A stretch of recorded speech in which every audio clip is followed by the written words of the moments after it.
Hello, I'm Philip Stoughton. I'm here on the Scoop Studio at SMT Nuremberg, and I'm joined by Michael Ford from Aegis. Michael, great to see you. I wanted to talk generally about the German market and what you've got specifically new here for SMT Nuremberg. What are people asking for? What's challenging you, and what have you brought to the show? The kind of theme for our show this year is digital remastering. If you remember, when we first had audio CDs, people were enjoying music in a whole new way in digital quality. We're doing the same kind of thing because, computers and software have been digital for many, many years, people would say. However, we're entering a new kind of digital age where people have new expectations for what data is going to bring for them.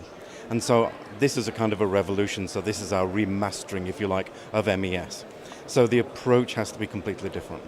Okay, that's interesting. I mean, we're talking in other industries as well about this thing called digital transformation. So the idea of digitizing every process and then what that can achieve in terms of data. How do you see that actually happening on the factory floor? Are you looking at analog processes that are becoming digital, those processes that need to become connected to a smart factory? It's all about practice.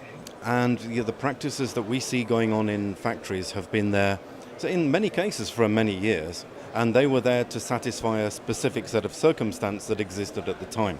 And quite often, that was to cover some kind of issue that they were facing. So some kind of procedure had gone into place in order to ensure that a problem didn't happen. But now we're within this new digital remastering age. The kind of original problems have disappeared. And so the practices needn't continue in the way that they have been. So even the so-called best practices that people have been doing now need to be really looked at again and revised to see, well, how best should we be doing this now going forward, based on the kind of rich information that we're now getting about the production processes, which wasn't available before. Yeah, so it kind of impacts on all the different areas. And when you look at the German market, we saw the German market as being the kind of leader for smart factory, the leader for Industry 4.0. Now we're kind of a few years on from that first being discussed at the Hanover Fair. Do you still see it in that position? Are people taking things further, faster here, or is it kind of evened out? It's kind of out of control.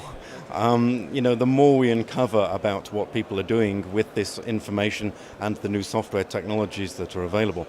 I mean, from software providers like ourselves, but also from machine vendors, now that there is so much more information, so much more effort is going into creating algorithms which people are calling AI. It's not really AI, it's really a more advanced rules-based heuristic kind of algorithms that are making decisions much faster and easier. So people are kind of wanting to take advantage of that, but you don't see it in the headlines yet because these have been done based on proprietary technologies, agreements between different companies. What we are seeing, however, when we're approaching this from a standards perspective, like the Connected Factory Exchange, is that these kind of projects now come to the surface. And instead of having to invest in each one individually, we can now invest on just one, and it works everywhere.